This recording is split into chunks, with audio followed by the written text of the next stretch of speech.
अस्सलाम वालेकुम। वालेकुम अस्सलाम। क्या हुआ हजरत, बहुत परेशान हो? नहीं, परेशान क्या आपका? परेशान तो कुछ नहीं है अल्हम्दुलिल्लाह। तो कुछ गिरा नहीं है।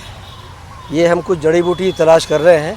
अच्छा। अल्लाह तबारक व तआला ने जो है बेशुमार हमारे लिए जो है अपनी नेमतें और ये तमाम नबाताती चीज़ें पैदा की है। तो ये बरसात का मौसम है और ये बरसात में उग जाती है, बस वही तलाश कर रहे हैं। तो ये सब चीज़ तो मार्केट में बहुत मिलती है।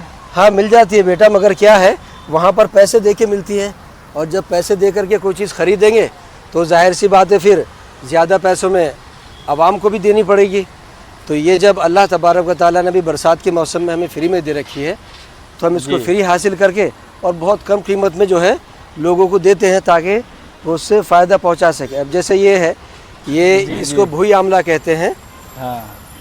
भुई तो आमला क्या आता है? अब यहाँ से अगर हम हासिल करेंगे तो फ्री में हासिल होती है, तो इसमें बहुत मामूली कीमत रख करके या फ्री में भी हम मरीज़ों को दे देते हैं जी।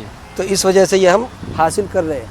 जैसे इसको बोलते हैं बेटा दूधी, और इसको हज़ार दानी भी बोलते हैं।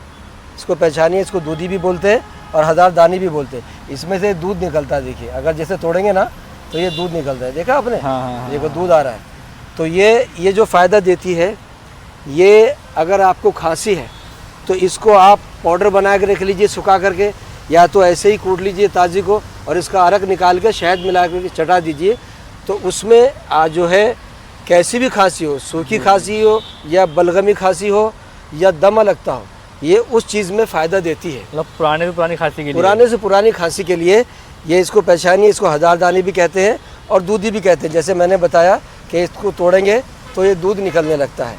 अब ये देखिए, आपको और जड़ी बूटी बताता हूँ मैं। कोई भी चीज़ बेकार पैदा नहीं की है।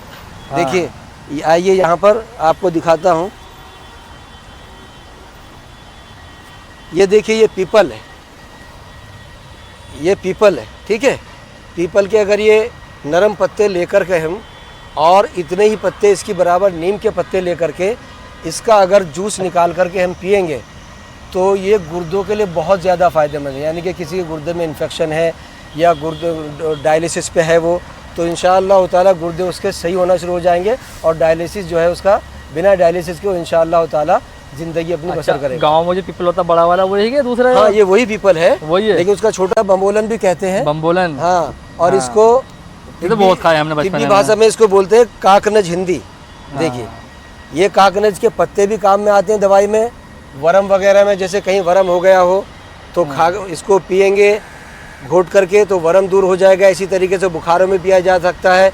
और इसकी जड़ को निकाल करके सुखा करके उसका पाउडर बना करके पिएंगे तो वो भी बुखारों में फ़ायदेमंद है। अब जैसे ये है, इसको आप जानिए, इसको करीब से दिखाइए ज़रा। ये इसको देखिए, ये इसको बोलते हैं नागर मोथा, ठीक है। नागर मोथा जी, नागर मोथा। ये किस चीज़ के लिए है? ये खाने से पेट भी साफ़ होता है और सबसे बड़ा जो फ़ायदा इसका है वो मर्दाना कमज़ोरी अगर किसी को हो गई हो तो उसके लिए बहुत ज़्यादा फ़ायदेमंद है। किसी को स्पम्स नहीं बनते हो तो जरासीम नहीं बनते हो, ये कैसे खाना पड़ेगा? इसकी जड़, इसको उखाड़ करके इसकी जड़ बारीक होती है इतनी सी, वो सुखा ली जाती है साए में।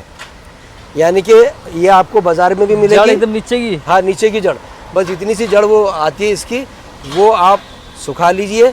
और मतलब जो है ना उसको तकरीबन 100 ग्राम के करीब, अगर आप वो ग्राम के करीब आपको खड़ी शक्कर मिश्री या तो फिर कच्ची शक्कर वगैरह डाल करके पाउडर बना करके सुबह शाम एक चम्मच इस्तेमाल करेंगे तो इंशाअल्लाह ताला ये खांसी और मर्दाना ताकत को भी भरपूर कर देगी। और ये ख़ास तौर से जिनको स्पम कम बनते हैं, जरासीम कम बनते हैं, उनके लिए भी बहुत ज़्यादा फ़ायदेमंद है। तो ये बेटा अल्लाह तबारक व तआला ने जो बरसात में हमारे लिए इतनी चीज़ें पैदा की हैं, तो हमारा फ़र्ज़ है कि हम उनको जानें, उनको पहचानें और हम उनसे फ़ायदा उठाएं।